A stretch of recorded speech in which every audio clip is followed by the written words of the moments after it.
Irmãos, quem aqui não gosta de comer, por gentileza, levante a sua mão.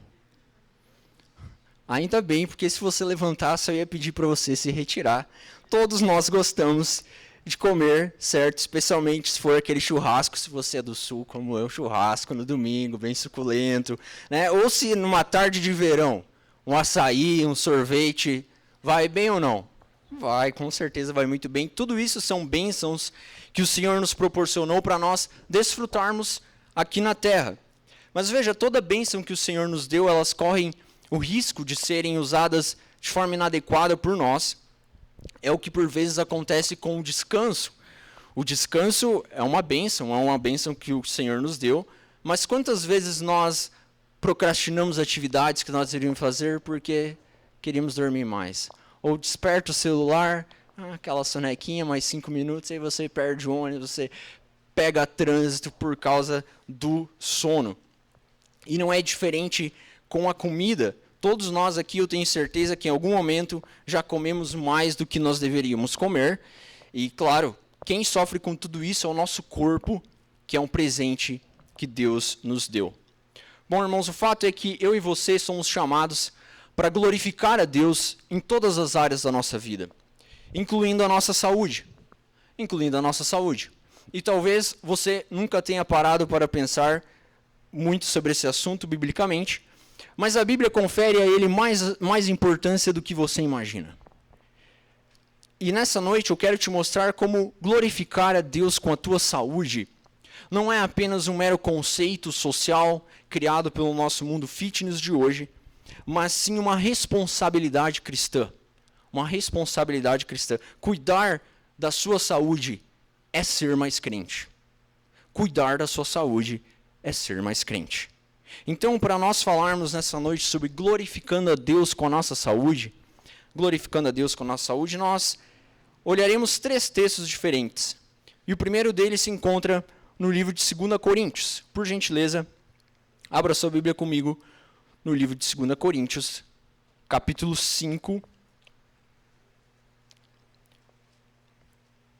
Nós estaremos lendo do verso 14 até o verso 17.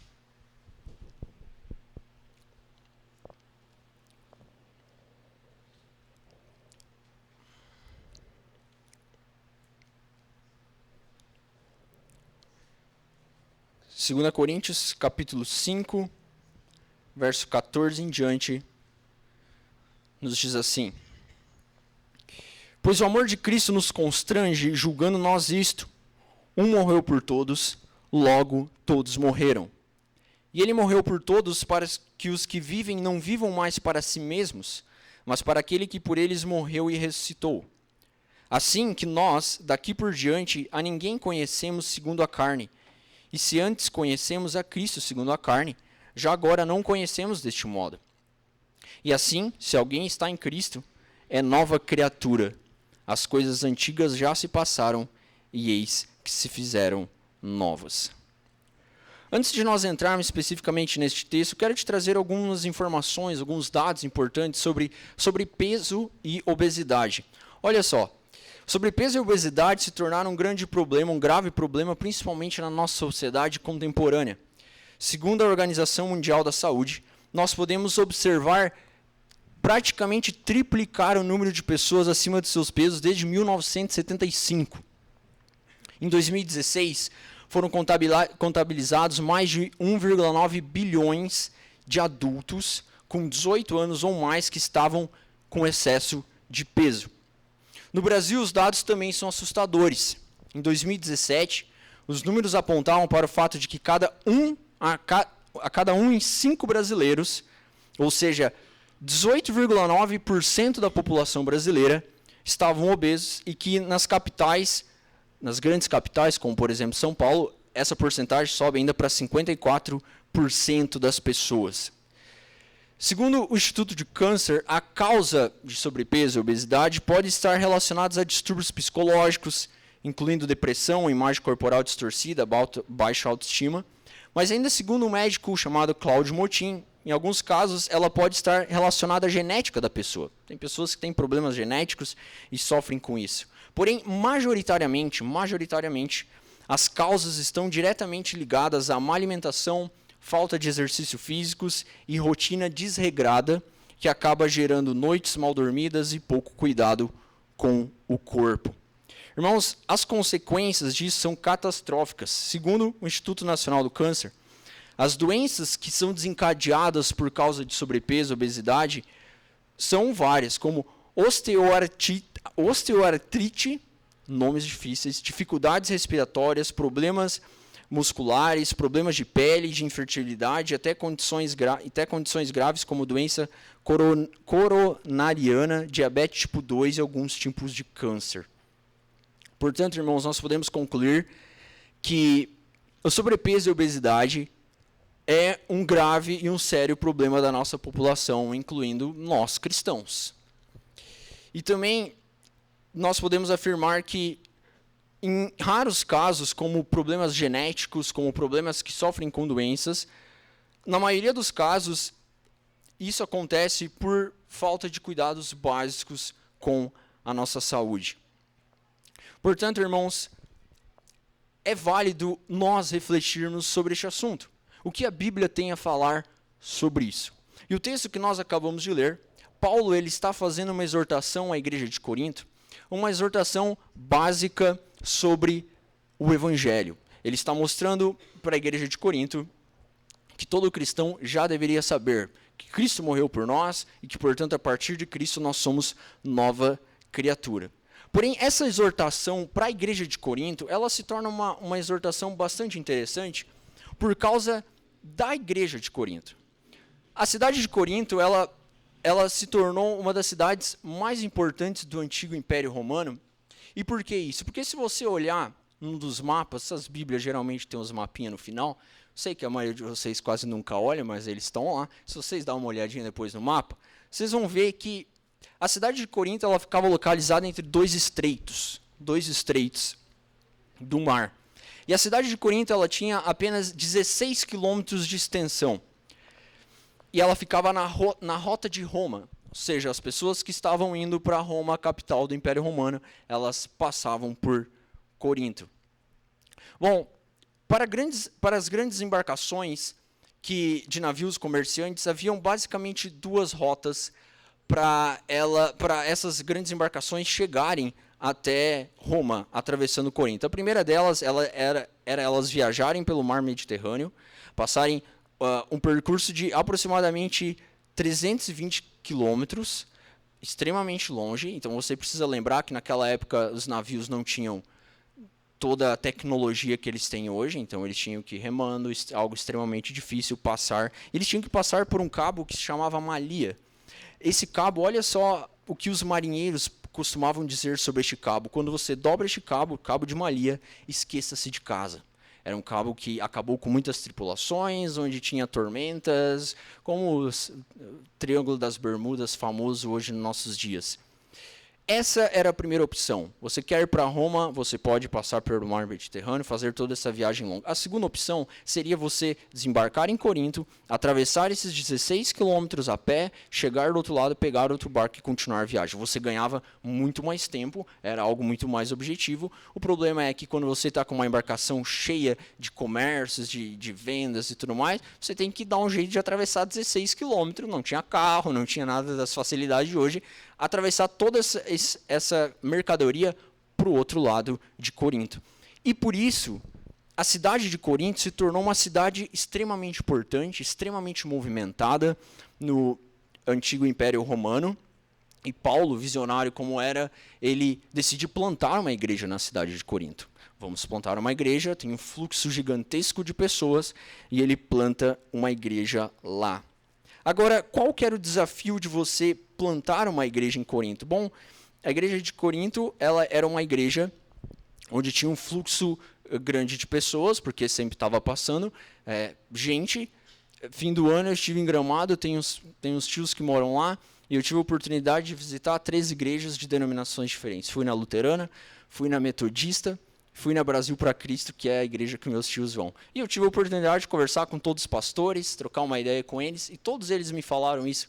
Olha, aqui todo domingo tem gente diferente. Tem gente que vem uma vez e a gente nunca mais vê, porque é uma cidade turística. Passa gente por lá a todo momento. Então, pensem em Corinto, a cidade de Corinto, como uma cidade de Gramado, uma cidade turística, onde está passando bastante pessoas. Qual que é a diferença? A diferença é que, em termos morais, em termos éticos, Corinto era mais parecido com Las Vegas. Talvez ninguém tenha ido para Las Vegas aqui, espero que não, né? Mas Las Vegas tem o famoso popular: o que você faz em Las Vegas, fica em Las Vegas, porque lá você pode fazer todo tipo de perversidade e fica lá. Essa é a cultura da cidade. Corinto era mais parecido com isso. Lá nós tínhamos o templo da deusa Afrodite, lá nós tínhamos uma competição parecida com as Olimpíadas, que aconteciam a cada 2 anos. Agora imagine comigo uma pessoa que nasceu em Corinto, uma pessoa que nasceu em Las Vegas, uma pessoa que trabalha a vida inteira em Las Vegas, vendo tudo que é tipo de imoralidade sendo exaltada. Imagine que essa pessoa se converte e ela venha para a igreja. Quando ela vem para a igreja, a gente vai na contramão do que ela crê. Mas ela viveu tanto tempo já numa cultura imoral que a imoralidade é algo normal para ela. O sexo antes do casamento, absurdos, são normais. São normais. Por isso, a igreja de Corinto foi uma igreja extremamente problemática. Paulo escreveu 4 cartas para tentar colocar essa igreja nos eixos. Nós perdemos 2 delas, e essa segunda carta é a 4ª carta. Já é a 4ª carta que Paulo está escrevendo para a igreja de Corinto. Nós vemos, por exemplo, na primeira carta, ele exortando um irmão da igreja de Corinto que estava tendo relações sexuais com a sua madrasta ou com a sua mãe. A gente não sabe direito. E para ele estava tudo certo. Vocês percebem o nível que a igreja de Corinto lidava com questões éticas e morais? E agora, nessa 4ª carta, que para nós é a segunda, Paulo aqui, já no capítulo 5, ele está relembrando uma questão tão básica, que os coríntios já teriam que ter aprendido. Olha só o que ele está dizendo. O que ele está explicando para a igreja de Corinto. O amor de Cristo nos constrange, julgando a nós isso. Um morreu por todos, logo todos morreram. E ele morreu por todos, para os que vivem, não vivam mais para si mesmos, mas para aquele que por eles morreu e ressuscitou. Ele está dizendo, olha, Cristo morreu por vocês. O que se espera é que vocês creiam e morram com Cristo. Morram para as paixões de vocês. Morram para aquilo que vocês fazem. E vocês ressuscitem com Cristo por uma nova vida. Para uma nova vida. Assim que nós, daqui por diante, a ninguém conhecemos segundo a carne. E se antes conhecemos Cristo segundo a carne, já agora não conhecemos deste modo. E assim, se alguém está em Cristo, é nova criatura. As coisas antigas já passaram e eis que se fizeram novas. Paulo está dizendo, olha, a igreja de Corinto, vocês precisam entender que vocês são chamados a morrer com Cristo, como eu e você somos chamados a morrer com Cristo e ressuscitar para uma nova vida. E as pessoas que ressuscitam para uma nova vida, elas são novas criaturas, e as coisas antigas já se passaram e tudo se fez novo. Agora a pergunta que se levanta para mim e para você é, o que significa isso? As coisas antigas já se passaram. O que são essas coisas antigas que se passaram? E o que significa que tudo se fez novo? O que significa isso? Para nós entendermos melhor isso, eu te convido a ler outro texto comigo no livro de Gálatas. Gálatas, capítulo 5.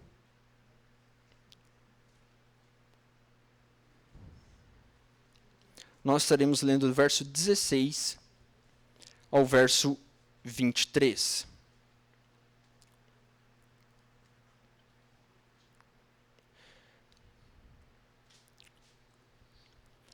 Gálatas, capítulo 5, verso 16 em diante, nos diz assim: Digo, porém, andai no Espírito e jamais satisfareis a concupiscência da carne. Porque a carne milita contra o Espírito e o Espírito contra a carne, porque são opostos entre si, para que não façais o que porventura seja do vosso querer. Mas se sois guiados pelo Espírito, não estáis sob a lei. Ora, as obras da carne são conhecidas e são prostituição, impureza, lascívia, idolatria, feitiçarias, inimizades, porfias, ciúmes, iras, discórdias, dissensões, facções, invejas, bebedices, glutonarias e coisas semelhantes a essas, a respeito das quais eu vos declaro, como já outrora vos preveni, que não herdarão o reino de Deus os que tais coisas praticam. Mas o fruto do Espírito é amor, alegria, paz, longanimidade, benignidade, bondade, fidelidade, mansidão, domínio próprio. Contra essas coisas não há lei. E os que são de Cristo Jesus crucificaram a carne com as suas paixões e concupiscências. O que Paulo passa a explicar aqui é que o fato de que eu e você sermos nova criatura, como ele disse para os coríntios anteriormente, significa que agora eu e você temos o Espírito Santo habitando em nós. E se nós temos o Espírito Santo habitando em nós, o Espírito Santo é uma pessoa. O Espírito Santo não é um líquido, não é um vapor, não é fantasminha que está voando, ele é uma pessoa e ele habita em cada um de nós. Isso significa que o Espírito Santo vai nos influenciar diretamente nas nossas decisões e nas nossas ações. Mas, claro, a nossa natureza, ainda contaminada pelo pecado, faz com que nós tomemos decisões, por vezes, regidas pela nossa carne, pelas obras da carne, que ele acabou de descrever. E aqui, irmãos, é importante nós termos claro em mente, não existe meio termo, tá? Não existe meio termo. Toda decisão, toda ação que eu e você tomamos no nosso dia a dia, ou ela vai ser guiada pela nossa carne, ou ela vai ser guiada pelo Espírito Santo. E o que Paulo está nos mostrando é que, através dos meios da graça, nós vamos crescendo no Senhor, o Espírito Santo vai amadurecendo esse fruto para que nós tomemos mais decisões guiadas pelo Espírito Santo. E olha que interessante. Paulo aqui, ele faz uma lista de 15 obras da carne. Tá? 15 obras da carne, que elas podem ser divididas em 3 grandes grupos. Então, olhe comigo no texto. Olha só. As 3 primeiras obras da carne que Paulo está descrevendo, as 4 primeiras, prostituição, impureza, lascívia e idolatria, são pecados de moralidade sexual. Tá? De forma geral, todas elas estão se referindo a pecados de moralidade sexual. O segundo grupo, e o maior, que é feitiçaria, inimizades, porfias, ciúmes, iras, discórdias, dissensões, facções, invejas, são obras da carne relacionadas à rivalidade. Tá? Briga. Não é interessante isso? Porque esse é o maior grupo de obras da carne e o maior grupo está se referindo à briga. Talvez porque a gente deveria olhar mais para isso, talvez porque isso aconteça mais do que a gente gostaria. E o terceiro grupo, que são bebedices e glutonarias, é um grupo de obras da carne de pecados contra o corpo. Bebedices e glutonaria. Em contraponto com essas obras, Paulo apresenta o fruto do Espírito. O fruto do Espírito aqui ele é composto por 9 características. E essas 9 características, irmãos, é como uma bergamota. Como é que o pessoal fala aqui? Hoje de manhã? Mexerica, né? Mexerica. Tá bom. Vamos usar mexerica, então, que vocês conhecem. É como uma mexerica, né? Uma mexerica, você compra, uma mexerica está com a casca. Se você abrir ela, vai ter uma mexerica tem 9 gomos, sabia? Algumas têm mais, mas de forma geral, elas têm 9 gomos, como fruto do Espírito. Então, é a mesma mexerica, mas cada um com um gomo diferente. O fruto do Espírito é a mesma coisa, é um fruto. Paulo diz, mas o fruto do Espírito, porque é o fruto do Espírito, não é meu e teu, é do Espírito. Então, quando o Espírito vem habitar em mim e você, ele vem com esse fruto. Todos nós aqui temos essas 9 características, porque é do Espírito, não é nossa. Agora, esse fruto, ele amadurece como você comprar uma laranja na feira. Quando você compra uma laranja na feira, o que acontece? Se ela vem madurinha, às vezes sim, mas na maior parte, se você vai lá, você quer comprar várias para aguentar a semana toda, esperar no próximo domingo para comprar mais, você compra a laranja, ela está verde. Umas partes já está começando a amarelar. Aí você deixa lá uma semana, aí ela começa a amadurecer um lado, depois amadurece o outro, até ela ficar plenamente madura. Fruto do Espírito é a mesma coisa. Eu e você temos essas 9 características. Mas ela vai amadurecer, esse fruto o Espírito Santo vai amadurecendo em nós progressivamente. Esse é o trabalho de santificação.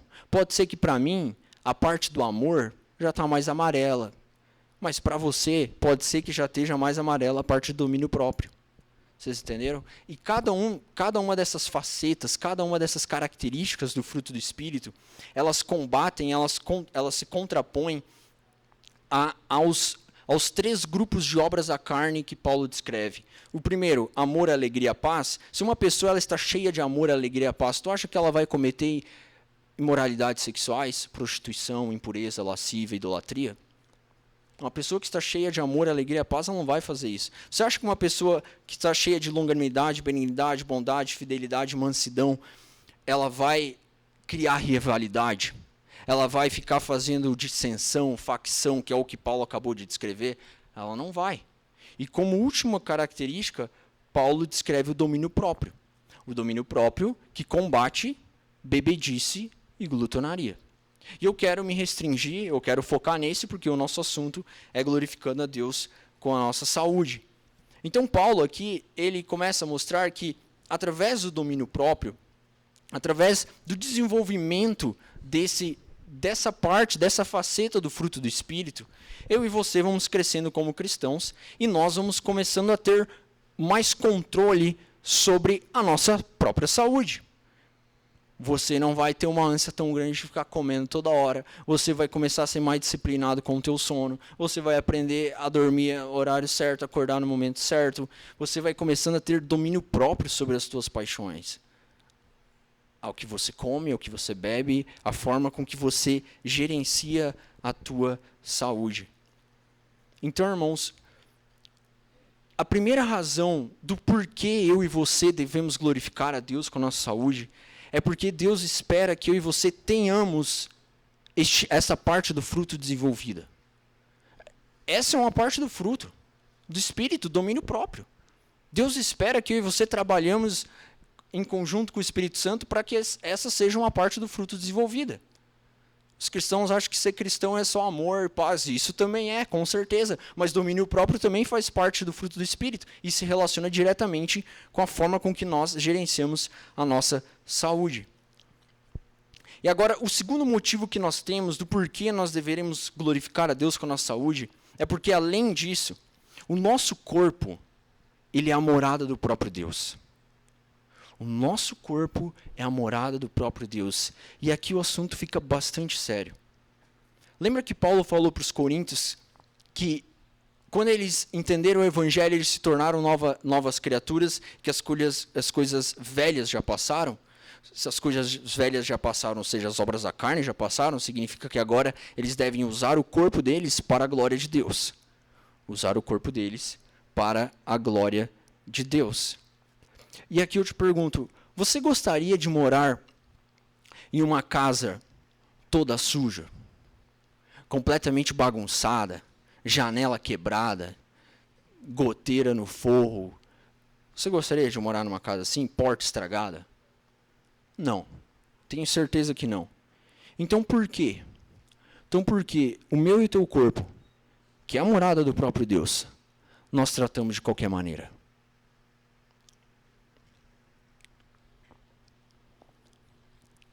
Caso você esteja pensando que não é tão sério assim, eu te convido a ler comigo uma terceira passagem, que se encontra em 1 Coríntios, capítulo 3.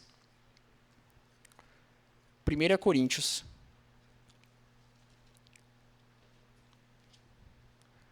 capítulo 3, verso 16 e o verso 17.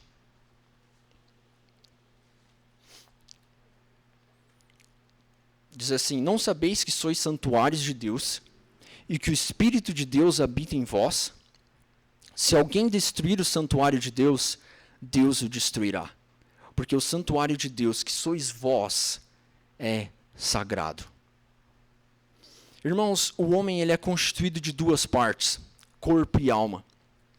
E nós, cristãos, temos uma tendência de ser bastante platonistas quando nós estamos falando sobre esse assunto, de exaltar a alma e esquecer o corpo. Platão acreditava que nós somos constituídos de corpo e alma também. Tem gente que chama Cristo de um baita platonista, porque Cristo falou sobre a mesma coisa que Platão falou, mas a ênfase que Platão dava era completamente diferente. Platão acreditava que a alma é aprisionada pelo corpo. O corpo só atrapalha.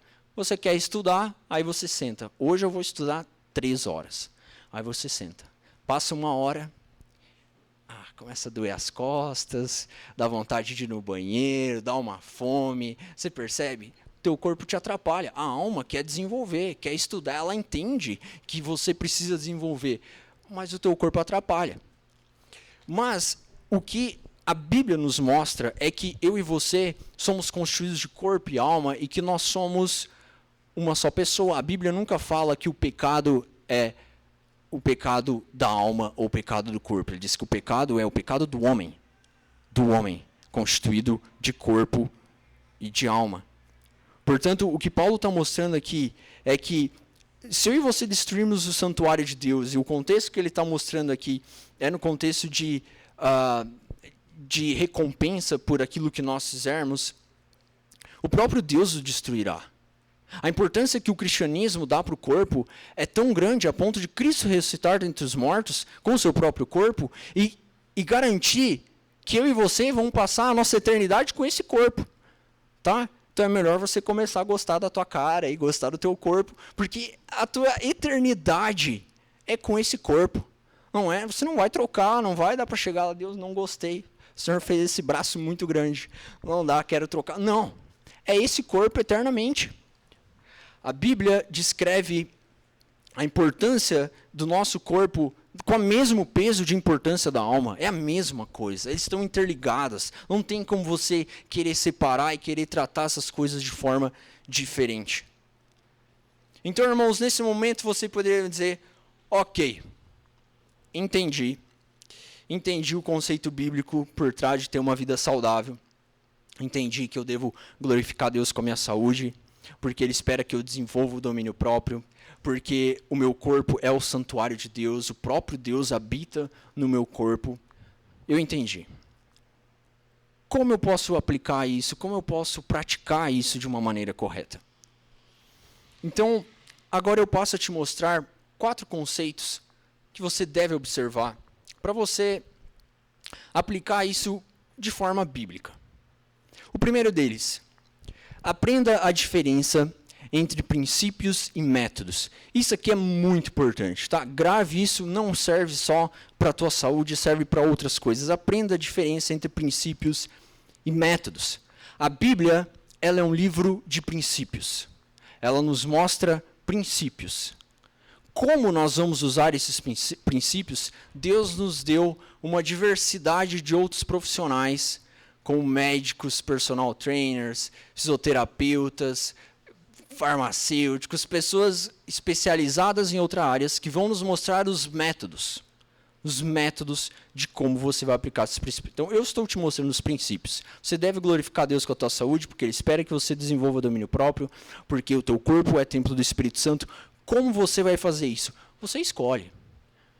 Você escolhe. Imagine comigo, e aí que você decida, assim, vou começar a fazer uma caminhadinha todo dia, 6 horas da tarde. Ok, caminhar para mim não dá, muito perigoso e tudo mais. Então, dá para andar de bicicleta. Compra uma bike, vai andar de bicicleta. Não, mas não dá. Então, dá para fazer natação, não é, Luciene? Dá para participar da natação com a dona Luciene. Né? Se não, lá na academia, não, mas academia para mim não dá, música eletrônica, muito bom. Então, vai jogar basquete, vai jogar... Você entende? Tem uma diversidade de métodos. Agora, só não abandone o princípio porque você não se adequa ao método. Se não está dando certo, troca de método. Vai encontrar outro método, mas não abandone o princípio. Então, aprenda a diferença entre princípios e métodos. Isso é tão importante, se aplica em outras áreas da nossa vida. Eu te dou um exemplo, por exemplo, a vida devocional. O que a Bíblia fala sobre isso? Fala que eu e você devemos buscar o Senhor. Que eu e você devemos nos devotar diariamente. Como você vai fazer isso? Você escolhe. Vai fazer de manhã, vai fazer de noite, vai ler a Bíblia sequencial, vai ler a Bíblia de trás para frente, vai ler livros alternados. Você escolhe o que se adequa melhor à tua rotina, aquilo que você gosta. Agora, leia a Bíblia, ore. Tá? Esse é o princípio. Esse é o princípio. O método você escolhe. Segundo princípio bem importante. Entenda que um método não é eterno. Tá? Entenda que um método não é eterno. Imagine comigo que você diga, tá bom, Mago, você sai animado aqui dessa noite, dizendo, vou começar a caminhar 3 vezes por semana, vou comprar uma esteira e vou começar a caminhar na minha casa. E você começa super animado. Primeira semana, gabarita. Na segunda, já mais ou menos. Na terceira, você já está pensando em desistir. Porque, cansei, essa esteira não funciona direito. Entenda que o método não é eterno. Se não está funcionando esse método, troca de método. Não está funcionando a caminhada, vai fazer outra coisa. Agora, não abandone o princípio. Terceiro princípio bastante importante para nós aplicarmos isso. Sonde as reais intenções do teu coração. Sonde as reais intenções do teu coração. Você pode ir na academia porque você quer glorificar Deus com a tua saúde, porque você quer se exercitar. Ou você pode ir na academia para ficar olhando as meninas. Sonde as reais intenções do teu coração. O porquê você está fazendo isso? Qual é o objetivo do teu coração quando você está fazendo o que você está fazendo? E o quarto e último princípio, bem importante, entenda que no mundo todo, existe apenas uma pessoa que tem o direito de estar insatisfeita com o teu corpo. Teu cônjuge. É a única pessoa do mundo que tem o direito de estar insatisfeita com o teu corpo. Quando a gente casou não era assim e tal.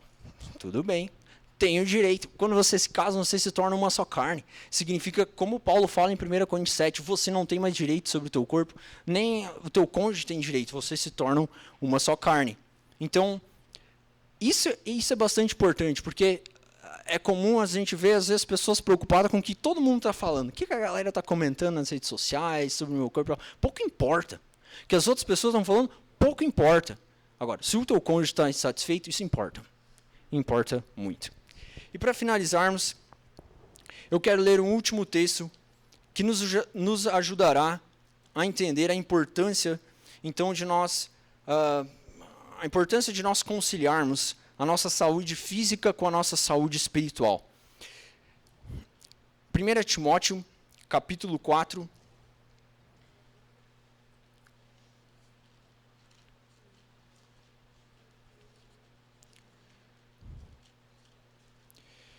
Timóteo, capítulo 4, do verso 1 ao verso 8. É importante nós analisarmos este texto, porque geralmente o pessoal que quer achar uma justificativa bíblica para ser sedentário, eles usam esse texto. Então eu quero que nós entendamos o que Paulo está tratando aqui, o que é o contexto, o que Paulo está mostrando no contexto dessa passagem. 1 Timóteo, capítulo 4, do verso 1 até o verso 8, nos diz assim: Ora, o Espírito afirma expressamente que nos últimos tempos alguns apostatarão da fé, por obedecerem a espíritos enganadores e a ensinos de demônios, pela hipocrisia dos que falam mentiras e que têm cauterizado a própria consciência, que proíbem o casamento e exigem abstinência de alimentos que Deus criou para serem recebidos com ações de graças pelos fiéis e por quantos conhecem plenamente a verdade. Pois tudo que Deus criou é bom, e recebido com ações de graças, nada é recusável, porque pela palavra de Deus e pela oração é santificado. Expondo essas coisas aos irmãos, serás bom ministro de Cristo Jesus, alimentado com as palavras da fé e da boa doutrina que tens seguido. Mas rejeita as fábulas profanas e de velhas caducas. Exercita-te pessoalmente na piedade, pois o exercício físico para pouco é proveituoso, mas a piedade para tudo é proveituosa, porque tem promessa da vida que agora é e da que há de ser. Irmãos, Timóteo ele era um jovem pastor de aproximadamente 30 anos quando ele começou a pastorear a igreja de Éfeso. A igreja de Éfeso foi fundada pelo apóstolo Paulo, e Paulo passa essa igreja para o seu discípulo chamado Timóteo. Então você consegue imaginar a pressão que estava sobre os ombros de Timóteo, né? Ele estava substituindo um grande pastor. É como se eu me tornasse pastor titular da IPVM amanhã. Isso seria uma grande responsabilidade, certo? Porque eu estou substituindo a veredaria. Então, é basicamente isso o que Timóteo está sentindo. A pressão agora de lidando, um rapaz extremamente jovem, de lidando com todas as dificuldades ministeriais.